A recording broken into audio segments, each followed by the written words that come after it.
രാഹുൽ മാങ്കൂട്ടത്തിനെതിരെ കഴിഞ്ഞ ദിവസവും പരാതി വന്നിരിക്കുകയാണ്. അതായത് ഇപ്പോൾ മൂന്നാമത്തെയോ നാലാമത്തെയോ പരാതിയായിട്ട് മൂന്നാമത്തെയും ആരോപണങ്ങളിൽ എണ്ണിയാലൊടുങ്ങാത്തതെന്ന് പറയേണ്ടി വരും. പക്ഷേ ഇത് ഇത്രയൊക്കെ പരാതികൾ വരുമ്പോൾ ഏറ്റവും കൂടുതൽ വിമർശനം കേൾക്കുന്നത് ഈ പറയുന്ന പരാതി കിട്ടിയിട്ടുള്ള അല്ലെങ്കിൽ പരാതി കൊടുത്തിട്ടുള്ള പെൺകുട്ടികൾക്കാണ്. അതിന് പ്രധാന കാരണം എന്ന് പറയുന്നത് ഈ പറയുന്ന കല്യാണം കഴിഞ്ഞ പെൺകുട്ടികൾ എന്തിന് രാഹുലിന് പുറകെ പോയി എന്നുള്ളത്. ഇത്തരത്തിൽ ഒരു കല്യാണം കഴിഞ്ഞു എന്നത് പറഞ്ഞതുകൊണ്ട് മാത്രം പ്രണയം മറ്റൊന്നും ഉണ്ടാവാൻ പാടില്ല എന്ന് പറയുന്നത് ന്യായമാണോ? അങ്ങനെ ഒരു മാനദണ്ഡമില്ല. പ്രണയം നമുക്ക് ആരോട് വേണമെങ്കിലും എപ്പോൾ വേണമെങ്കിലും തോന്നാവുന്ന ഒരു കാര്യമാണ്. പ്രണയമാണോ എന്ന് പരിശോധിക്കണം. അതേപോലെ തന്നെ വിവാഹിതയായ ഒരു സ്ത്രീയോട് തോന്നിയത് പ്രണയം തന്നെ ആണോ അതോ അവർക്ക് നമ്മളെ പ്രത്യേകിച്ച് പ്രയോറിറ്റി ഒന്നും അല്ല, അത് ലെസ്റ്റ് ആണോ എന്നുള്ളത് പരിശോധിക്കുക കൂടെ വേണം ചെയ്യാൻ. അല്ല, ഇപ്പോൾ ഇതിന്റെ ഒരു വശം എന്ന് പറയുന്നത് പൊതുവെ നമ്മൾ കേൾക്കുന്ന ഒരു കാര്യമാണ്, ഒരു പക്ഷെ അത് യാഥാർത്ഥ്യമാണെന്ന് പറയേണ്ടി വരും. ഈ കല്യാണം കഴിഞ്ഞ മാരീഡ് ആയിട്ടുള്ള പെൺകുട്ടികളുടെ അടുത്തേക്ക് പുരുഷന്മാര് പ്രണയവുമായി വരുന്നുണ്ടെങ്കിൽ അതിന് ഒരു 90% ഇത്തരത്തിൽ ലസ്റ്റ് കണ്ടുകൊണ്ട് അല്ലെങ്കിൽ കാമം കണ്ടുകൊണ്ട് ശരീരം കണ്ടുകൊണ്ട് മാത്രമായിരിക്കും എന്ന് പറയുന്ന ഒരു സാഹചര്യം. പക്ഷെ ഇപ്പോൾ പുറത്തു വരുന്ന വാർത്തകളിൽ നിന്നാണെങ്കിലും അല്ലെങ്കിൽ പല സാഹചര്യങ്ങളിലൂടെ നമുക്ക് മനസ്സിലാക്കാൻ സാധിക്കുന്നത് ആ പറയുന്നത് യാഥാർത്ഥ്യമാണ് എന്ന് തന്നെ. തീർച്ചയായും അതൊരു യാഥാർത്ഥ്യം തന്നെയാണെന്ന് അതാ ഞാൻ ആദ്യം പറഞ്ഞത്.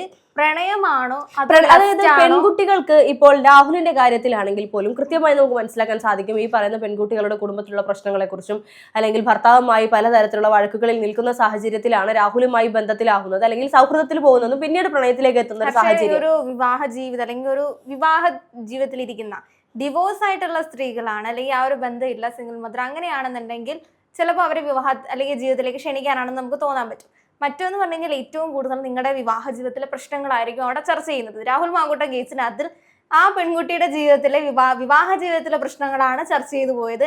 അതിൽ പിടിച്ചാണ് നിങ്ങൾക്ക് അയാൾ ഉപേക്ഷിച്ചൂടെ, അതായിരുന്നു രാഹുൽ നിരന്തരം നിർബന്ധിച്ചുകൊണ്ടിരുന്നത്. ഉപേക്ഷിച്ചൂടെ, എന്തിനാണ് നിൽക്കുന്നത്, അത് പറഞ്ഞ് എന്നുവെച്ചാൽ ആദ്യം അയാൾ ജീവിതത്തിലേക്ക് വിളിക്കുകയല്ല ചെയ്തത്.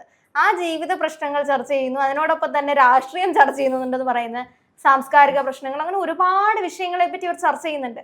അത് കഴിഞ്ഞിട്ട് ഓൾറെഡി അവർക്കൊരു ട്രസ്റ്റ് ബിൽഡ് ചെയ്തതിന് ശേഷമാണ് രാഹുൽ ഇതേ കാര്യങ്ങളിലേക്ക് കടക്കുന്നത്. അതിന്റെ അപ്പുറത്തേക്ക് ആദ്യമായി ഒരു പെൺകുട്ടിയെ കണ്ട് പോയി റേപ്പ് ചെയ്തതല്ലായിരുന്നു ഈ 3 റിപ്പോർട്ട് ചെയ്ത കേസുകൾ. പക്ഷെ ഇവിടെ ഈ പറയുന്ന പെൺകുട്ടികൾ ചിന്തിക്കേണ്ടിയിരുന്ന അല്ലെങ്കിൽ പെൺകുട്ടികൾ ചിന്തിക്കേണ്ട ഒരു ഫാക്ടർ ഉണ്ടായിരുന്നു. അതായത് ഇത്തരത്തിലൊരാൾ അപ്രോച്ച് ചെയ്യുമ്പോൾ അതിൽ പ്രണയത്തിലാവുന്നതിൽ തെറ്റില്ല അല്ലെങ്കിൽ ലൈംഗിക ബന്ധത്തിലേക്ക് ഏർപ്പെടുന്നതിൽ തെറ്റില്ല. പക്ഷെ അതിനപ്പുറത്തേക്ക് അതിലൊരു കുഞ്ഞു വേണമെന്നുള്ള സാഹചര്യത്തിലേക്ക് വരുമ്പോൾ എത്രയൊക്കെ പ്രണയമാണെന്ന് പറഞ്ഞാലും ആ ഒരു മാനസികാവസ്ഥ ഇന്നത്തെ സമൂഹം നമ്മൾ ചിന്തിക്കേണ്ടത് തന്നെയാണ്. ഇന്നത്തെ സമൂഹത്തിൽ നമ്മൾ കാണുന്ന വാർത്തകൾ അല്ലെങ്കിൽ നമ്മൾ കാണുന്ന ഒരുപക്ഷെ നമ്മൾ ചിന്തിക്കുന്ന നമ്മളുടെ കൂടെയുള്ള ആളുകളെ നമ്മൾ ഒരിക്കലും അങ്ങനെ കാണില്ല. ഇപ്പോൾ പലയിടങ്ങളിലും നമ്മൾ കാണുന്നുണ്ട് കൂടെ നടക്കുന്ന സുഹൃത്തിനെ കൊന്നുകളയുന്ന ഒരു സാഹചര്യം അല്ലെങ്കിൽ പീഡിപ്പിക്കുന്ന സാഹചര്യം. അത്രത്തോളം വിശ്വാസതയോടുകൂടി തന്നെ ആയിരിക്കാം അവരും ഒരുമിച്ച് പോയിട്ടുണ്ടാവുക. അവരും പ്രതീക്ഷിച്ചിട്ടുണ്ടാകില്ല ഇങ്ങനെ ഒരു പീഡനത്തിൽ എത്തുമെന്നുള്ളത്. ഡയമെൻഷൻസ് ഉണ്ട്. പക്ഷെ നമുക്ക് ഒരാളെയും ഇങ്ങനെയാണ് എന്ന് പറയാൻ പറ്റില്ല. പക്ഷെ അങ്ങനെ ആയിരിക്കാമെന്ന് പ്രതീക്ഷിക്കുന്നതിൽ തെറ്റില്ല. പ്രതീക്ഷിക്കുന്നതിന്റെ അപ്പുറത്തേക്കും അത് നമ്മളൊരു പ്രണയത്തിന്റെ ലൂപ്പിലൊക്കെ പെട്ടുപോയി കഴിഞ്ഞാൽ അങ്ങനെയായി പോവും. കാരണം ഇപ്പൊ ആരെങ്കിലും അയാളെ പറ്റി അയാൾ ഇങ്ങനെയാണെന്ന് ഒന്ന് പറഞ്ഞാൽ പോലും നമ്മൾ വിശ്വസിക്കില്ല. കാരണം നമ്മളോട് പെരുമാറുന്ന രീതി വ്യത്യസ്തമായിരിക്കും, നമുക്ക് അയാൾ നൽകുന്ന സപ്പോർട്ട് വ്യത്യസ്തമായിരിക്കും, മെന്റലി ഉണ്ടാവുന്ന നമ്മൾ അവരുമായിട്ടുള്ള കണക്ഷൻ വ്യത്യസ്തമായിരിക്കും. അപ്പൊ അങ്ങനെ ഒരു കണക്ഷനിൽ നിൽക്കുന്ന സമയത്ത് രാഹുൽ മാങ്കൂട്ടം ഒരു മോശം വ്യക്തിയാണ് അല്ലെങ്കിൽ അയാൾ ഇങ്ങനെയാണെന്ന് പറഞ്ഞു കഴിഞ്ഞാൽ അവർക്ക് ഉൾക്കൊള്ളാൻ ഭയങ്കര ബുദ്ധിമുട്ടുണ്ടാകും. കാരണം അവരുടെ ലൈഫിൽ അയാൾ വേറെയാണ്, അവർക്ക് അയാളുടെ അങ്ങനെ ഒരു മുഖം അറിയുന്നില്ല. അല്ലെങ്കിൽ ഒരു പീരീഡ് ഓഫ് ടൈം കഴിഞ്ഞ് ഈ പറയുന്ന ഗർഭസ്ഥ അവസ്ഥ ഇതെല്ലാം കഴിഞ്ഞ് ഒരു പീരീഡ് ഓഫ് ടൈം എത്തുമ്പോഴാണ് ഇയാളുടെ മറ്റൊരു വേർഷൻ അവർ കാണുന്നത്. പക്ഷെ അപ്പോൾ പോലും ഈ പറയുന്ന പെൺകുട്ടി വിശ്വസിക്കാൻ തയ്യാറായിരുന്നില്ല. കാരണം ഒരു തവണ ആ പെൺകുട്ടിയെ റേപ്പ് ചെയ്തു, അതിനുശേഷം പിന്നീട് വീണ്ടും ഇത്തരത്തിൽ രാഹുൽ മാങ്കൂട്ടത്തിൽ ഒരുമിച്ച് ജീവിക്കാമെന്ന് പറയുമ്പോൾ പെൺകുട്ടി സമ്മതിക്കുന്ന ഒരു സാഹചര്യത്തിലേക്ക് പോയിട്ട് അല്ലെങ്കിൽ പ്രണയിച്ച് ഒരുമിച്ച് ജീവിക്കാനായിട്ട് ഇറങ്ങിപ്പോയി അല്ലെങ്കിൽ പ്രണയ വിവാഹം ചെയ്ത് അങ്ങനെയുള്ള കേസുകളിലൊക്കെ 1 മാസം തികയുന്നതിന് മുമ്പൊക്കെ പെൺകുട്ടി മരണപ്പെടുന്നൊക്കെ സാഹചര്യങ്ങൾ നമ്മൾ കണ്ടിട്ടില്ല. അല്ലെങ്കിൽ കൊലപാതകത്തിലേക്ക് കിടക്കുന്ന അങ്ങനത്തെ സാഹചര്യങ്ങൾ കണ്ടിട്ടില്ലേ? അതിനകത്തില് അവരുടെ മറ്റൊരു വേർഷൻ അവർ കാണുന്നത് അപ്പോഴായിരിക്കും. ആ സമയത്ത് അവർക്ക് ഉൾക്കൊള്ളാൻ സാധിക്കാൻ ഒരു മാനസികാവസ്ഥയില്ലേ നമ്മൾ ഒരേ തലത്തിൽ ഒരു കാര്യത്തെ മനസ്സിലാക്കി അല്ലെങ്കിൽ നമുക്ക് ആ ഒരു ഹാപ്പിനെസ് കിട്ടിക്കൊണ്ടിരിക്കുന്ന ഒരു സാധനം അതിങ്ങനെയല്ല, ഇയാൾ അങ്ങനെയാണെന്ന് തിരിച്ചറിയുന്ന ഒരു സമയം തന്നെ നമ്മൾ തകർന്നു പോവും. നമ്മുടെ മനസ്സിനൊന്ന് പ്രിപ്പയർ ആവാൻ മിനിമം കുറച്ച് നാളെങ്കിലും ആവശ്യമുണ്ട്. അല്ലാതെ ഒറ്റയടിക്ക് ഓക്കെ ഇതിങ്ങനെയാണ് അത് എത്തണമെങ്കിൽ അത്രത്തോളം അവരുടെ ജീവിത സാഹചര്യങ്ങൾ മുന്നോട്ട് പോയാൽ മാത്രമേ ആ ഒരു ബോൾഡ്നെസ് എല്ലാവരും മറ്റ് ഇനി പുതിയതായിട്ട് ഒരാളെ കാണുകയാണെങ്കിൽ അവർക്ക് ഉണ്ടാവുള്ളൂ. അല്ല, ഇപ്പോൾ ഈ പറയുന്ന വാർത്ത പുറത്തു വരുമ്പോൾ ഇപ്പോൾ നമ്മളെ പോലെ പലരും ഇത് ചർച്ച ചെയ്യുന്നുണ്ട്, നമ്മളെ പോലെ പലരും ഈ വാർത്തകൾ കാണുന്നും വിലയിരുത്തുന്നുമുണ്ട്. ഇത്തരത്തിൽ പ്രണയിക്കുന്നവരാണെങ്കിൽ പോലും, അതിപ്പോൾ കല്യാണം കഴിഞ്ഞവരോ കല്യാണം കഴിയാത്തവരായിക്കോട്ടെ, പ്രണയിക്കുന്നവർ ഒന്ന് ചിന്തിക്കുക, നാളെ നമ്മളും ഈ പറയുന്ന കേസുകളിൽ നമ്മളും ആയിക്കൂടാന്നില്ല. ഇപ്പോൾ നമ്മൾ ചില ആക്സിഡന്റ് കേസുകളെ നമ്മൾ പറയാറില്ലേ, 100 വണ്ടികൾ പോകുമ്പോൾ അതിൽ 1 2 ആക്സിഡന്റ് സംഭവിക്കാൻ സ്വാഭാവികമാണ്. ആക്സിഡന്റുകൾ ഇപ്പോൾ സ്ഥിരമായി സംഭവിക്കുന്ന ഒരു കാര്യമാണ്. അത് എന്തുകൊണ്ട് നമ്മളായിക്കൂടാ? നാളെ നമ്മളും ആ ഒരു സ്ഥാനത്തിലൂടെ പോയിക്കൂടാന്നില്ല. നമ്മളും വണ്ടി ഓടിക്കുന്നവരാണ്, നമ്മളും ഇത്തരത്തിൽ യാത്ര ചെയ്യുമ്പോൾ നമ്മൾ പോകുന്ന വാഹനം ആക്സിഡന്റ് ആയിക്കൂടാന്നില്ല. അതുപോലെ തന്നെയായിരിക്കണം പല പ്രണയബന്ധങ്ങളിലും.